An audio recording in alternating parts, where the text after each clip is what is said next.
Welcome back, guys. JimmyJules153 here, back again after a bit of a break. I've been a bit busy trying to organise moving house, so sorry for the long break between the videos, but I'm going to try and work towards getting one out a week from here on. In today's episode, we're going to be looking at how to build a non-playable character, or an NPC, for you to interact with. You can see as we move into the range of this NPC here, he gives us a little wave, and we get a prompt to interact with him with the square button. When we press to interact, it changes the camera angle and goes through a bit of dialogue. For this setup, I've also got the NPC just choosing a few random poses so it sort of looks like he's speaking. And then when we're done with the interaction, we'll trigger some other logic, like opening a door.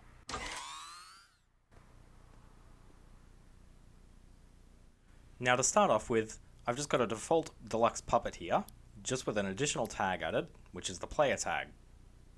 We'll be using this tag so that the NPC knows where to look. Now for our NPC, we'll go into the logic menu and grab out, again, a default deluxe puppet.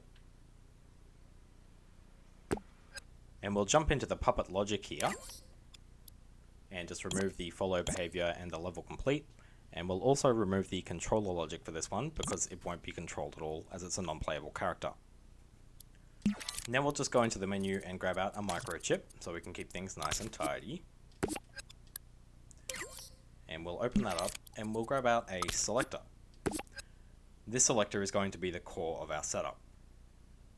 This will be very similar to the enemy AI tutorial that I did not too long ago, in that the NPC has different modes that we'll activate with this selector.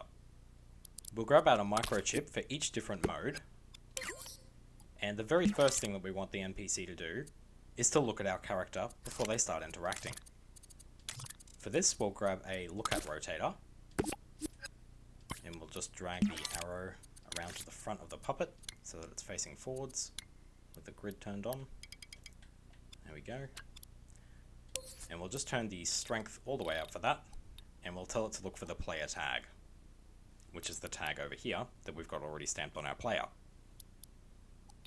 We'll turn the speed up just a bit so they can keep up with our player speed, and we'll also want some way so that the player knows that they can interact with this character. For this, I'm just going to put an exclamation mark above the player's head. You can see here that I've just changed the font to something nice and bold, and I've changed the color so that it's noticeable.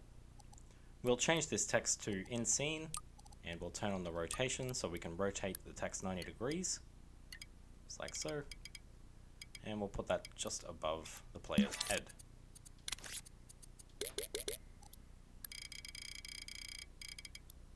We'll just rename this microchip to look at player, and we'll change it to the camera symbol,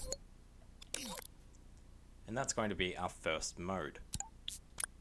We'll plug that into port A of our selector. Now for our second mode, we'll need to know when the player is within a certain distance of the NPC. For this, we'll use a trigger zone, and we'll just grab out another microchip to keep that nice and tidy. We'll need some more things on this microchip shortly, but for now, we'll just plug the detected from the trigger zone into port B of the selector. We'll just configure the distance of the trigger zone here so that we know when the player is within, let's say, about that distance of the NPC. Make that a bit smaller, there we go. And that's all we need to do that. When the player is within that zone, we want to do a few things. So we'll grab out another microchip, plug that into the power of port B. Now initially, we want to give the player a prompt to interact with the NPC. So we'll grab out a text displayer here, and we'll call this square to interact.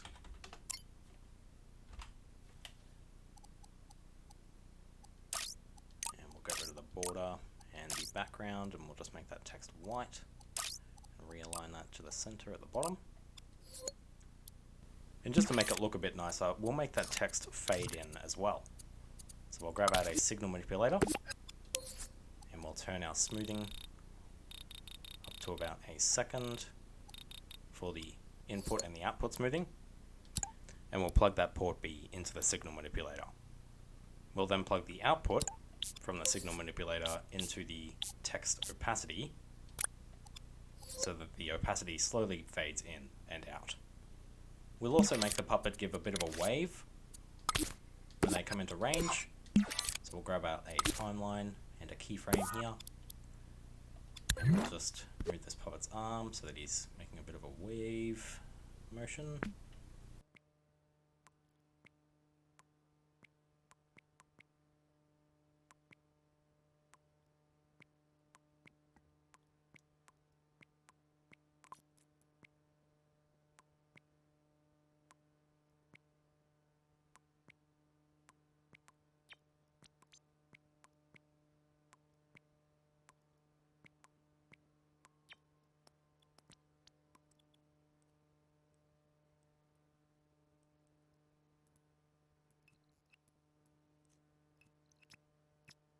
So I've just put together a really quick wave animation. I'll just show you guys here. So it's just going to give a little bit of a wave whenever we get into range. This timeline will automatically turn on whenever the player is in range, because it's turned off by default as it's on port B of the selector. As soon as the player is in range, port B on the selector will be activated, which will turn this microchip on and turn the timeline on as well. Finally, we need a way to actually press the square button from the player and activate the next step. We'll grab out a controller sensor here, and we'll grab the square button output, and we're just going to plug that into the move to next output on the selector. This will trigger the selector to move to the C port, as it will be currently on port B. We can give this a bit of a test by jumping into test mode here and possessing our main player. If we walk into the range of the NPC, he gives us a bit of a wave and we get the prompt for Square to interact. If we press Square at the moment, nothing will happen because we don't have anything on the C port of the selector. You'll notice, however, if we move back out of the range of the NPC without interacting with it, the Square to interact text stays on the screen. We'll basically just need to put a bit in to say when the player is not in this zone, reset back to port A of the selector. For this, we'll of course grab a NOT gate, and we'll plug that detected output from our trigger zone into port A of the selector. Now if we jump back into test mode again, if we walk into the range of the NPC, it gives us a wave, and if we walk out again, the selector resets back to port A. This gets rid of the text. We'll rename this microchip, and we'll call it Square to Interact and Animation. Now we need to decide what we want to do when the player has pressed the square button to interact with the NPC. I'm going to grab out another microchip, and this will be the action for when our player has interacted with the NPC. So for this, we're going to display a bit of dialogue, and we'll just do something like, "Hey there, let me get the door for you." Now I'll just mention here that we're using a dialogue text displayer as opposed to a text displayer. These come with a lot of great options for dialogue, and we'll go through a few of these now. Initially, I'm just going to turn off the border and the background, and I'm going to make the text white and center that down the bottom where our other text is displaying. Let's turn that into one line. We'll turn the animation speed to something like about 20 or 30, it doesn't really matter. This will be how fast the text is typed to the screen. You'll see how this works in just a minute. Over on the prompts to skip and close page, we've got some prompts to bypass the text. We'll give the player the option to skip the text with the square button, and then close the text also with the square button. We've also got a button down here to show prompt in text, which will show the prompts to skip and close. And we'll just drag those skip and close prompts into roughly the same spot. And we'll plug the C output from the selector into the start text input of the dialog text displayer. We can test this again from test mode. We'll go up to the character, press square to interact. Now my square button isn't working here, and I've forgotten to do something pretty crucial with the controller sensor, and that is to set it to remote control. So if I just set it to the remote controllable option on the important properties page, and try that again from test mode, and if I press square now, you can see that the text is typed onto the screen rather than just blinking directly there, because we've got the animation speed turned to something other than infinite. You can see it's also giving us that prompt to close with the square button, and before the text was fully typed out, that prompt said square to skip. I'll show you that once more just so you can see. You can see as soon as we press square to interact, the text will start typing, and it says square to skip, and then it turns into square to close. If we press the square button to close, the text turns off and the text is finished. While the NPC is speaking, I want a specific camera angle so that we can see both of the characters speaking together. I'll grab this camera and we'll change the view to a side-on view of the NPC and the way that it's facing, so that when the NPC is facing our character and they're within a certain range, it'll get both of the characters in view nicely. When the text is finished, we want to skip to the next step in our selector, so we'll plug that text finished output from the dialog text displayer into the move to next output on the selector again. I'll just show you what this looks like from test mode.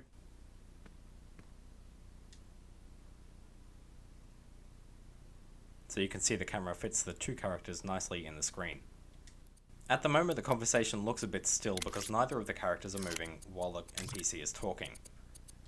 We'll grab out another microchip here, and we'll also use a randomizer for this because we're going to get the NPC to do a couple of random things, and we'll also use a keyframe. So with this keyframe, we're just going to drag the puppet into a couple of poses where it sort of looks like it's explaining something.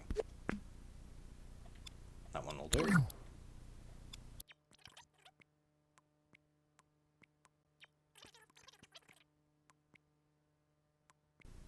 And this will do for our third pose.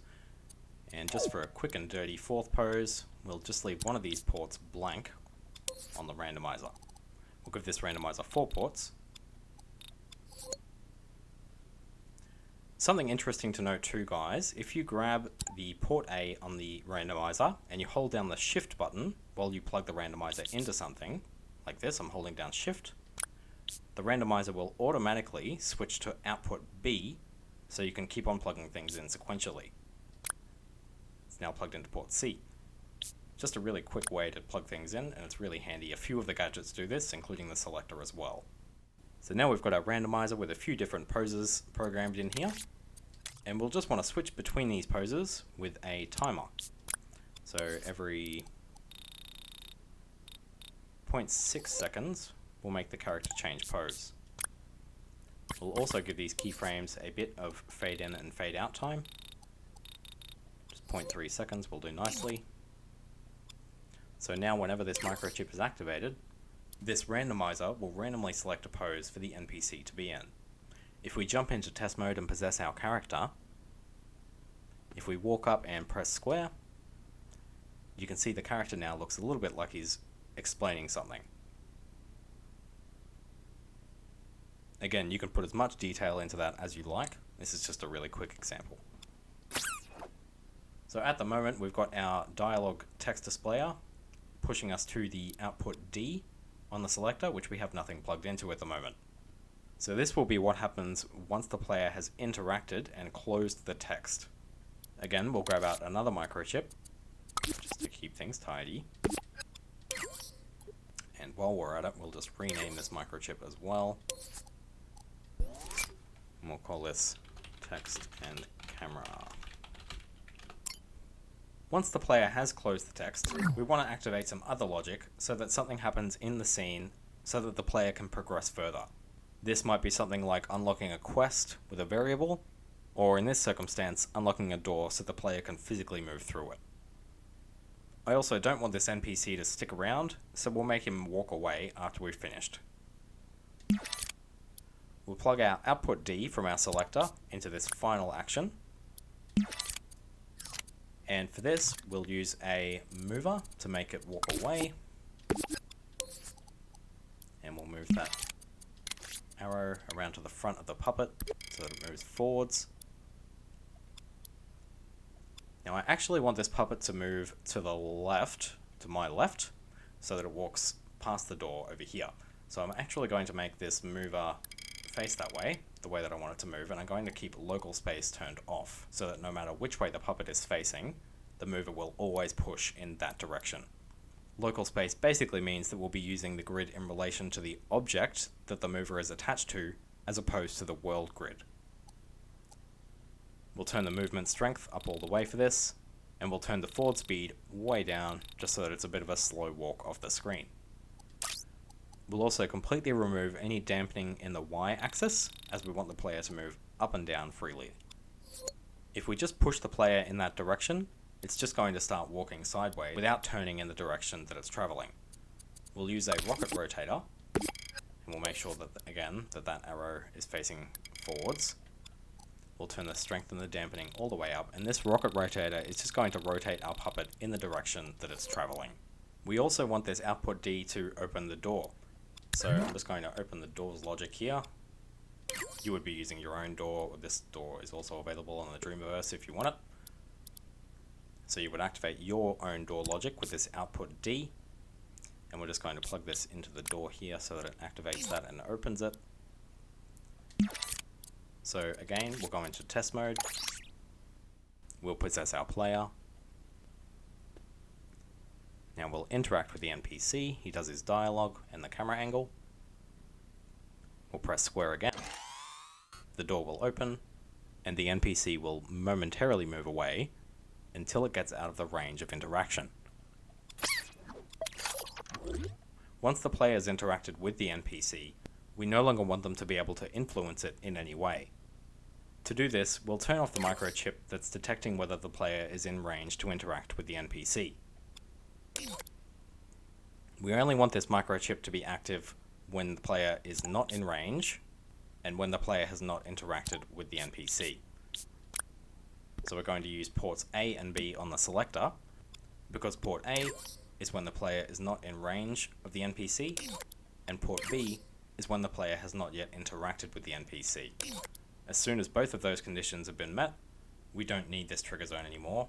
We should now be able to test this again. We'll walk up and interact. We'll skip that text. And you see he walks away and continues to walk away now. And then we can continue through our door.